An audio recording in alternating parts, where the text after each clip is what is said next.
Okay, good afternoon. Welcome to FamilyMath846. FamilyMath846. So our friend Edmund Harris, who is one of the authors of this book, Patterns of the Universe, yesterday posted what I think is a pretty cool puzzle on Twitter. It says take two sets of numbers so that the sum of any two in either, allowing for repeats, is in the other. You know what allowing for repeats? You know what he means by that? So you can have like if you had 1 in the set, you could do 1 plus 1. That's right. So take two sets of numbers so that the sum of any two in either, allowing for repeats, is in the other. If 1 is in one of the sets, must they share a number? Okay. Before we dive into it, I just want to make sure you understand what's going on here. Do you have any questions about this puzzle? So can the sets be, how big, can the sets be infinitely big?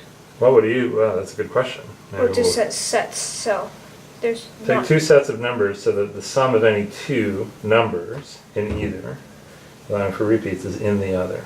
So it doesn't say how big they have to be. It doesn't say how big they have to be, but it doesn't say if they can be infinite or not. But maybe along the way we'll learn about that. And they don't have to have the same amount of numbers in each set. That's true. It doesn't say that they do.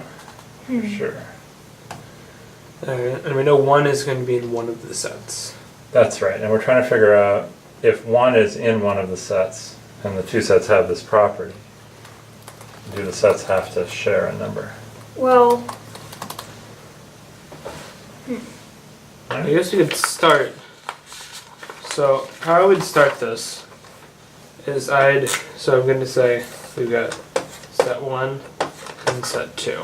Okay. And I'll start with 1 is in set 1. All right. So we know from this, we know that 2 has to be in set 2 because 1 plus 1 is 2. So sum any 2 in either. Okay. I'm going to stop you there. Do you understand that? Why does 2 have to be in this set? well, if 1's in there, the only thing that could add to 2 is 1 plus 1, unless we're doing 0. Well, we don't know if 0 is in the set. So. But, yeah. Okay, so can you now tell me any other number that must be in one of the sets? Well, in set 2, don't 0 and 1 have to be in the set to make 1? Ah, that's a great question, actually. It says, take two sets of numbers so that the sum of any two in either is in the other. So it says any two numbers, including repeats in this set, have to be in here. But it doesn't say that if you have a number, it has to be the sum of the other ones. That's a good observation, though. But there is another number we know that's in one of the sets now.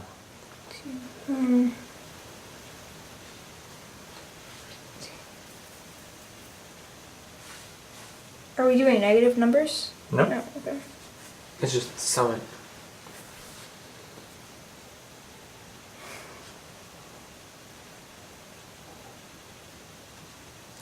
Are you still a little confused?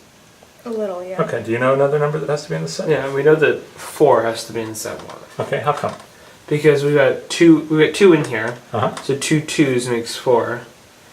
And by our set rule that we're going by, we know 4 has to be over here now. Okay. Alright. Does that make sense? So Yeah. can you tell me another number that has to be in one of the sets now?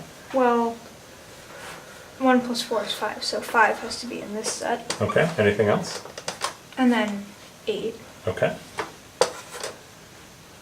So we can just flip-flop between these sets, I guess. And then you can do 7, 13, and 16, and also 10.